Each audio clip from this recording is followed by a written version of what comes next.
दुआ। दुनिया में हर इंसान को बेलौस दुआओं की और बेइंतहा मोहब्बतों की बहुत ज़रूरत महसूस होती है। मुझे मालूम है कि तुम भी ज़िंदगी के हर पल से चाहतें और खुशियाँ कशीद करने की कायल होगी, और मेरी यही दुआ है कि जो भी तुम्हारा हमसफ़र बने,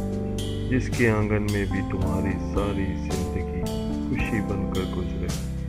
वो तुम्हारा इतना ख्याल रखे कि अगर कोई मट्टी का गुस्ताख ज़र्रा भी तुम्हारे कपड़ों पर आ बैठे, तुम्हें परेशान करने की कोशिश करे, तो वो इसके कान खींचकर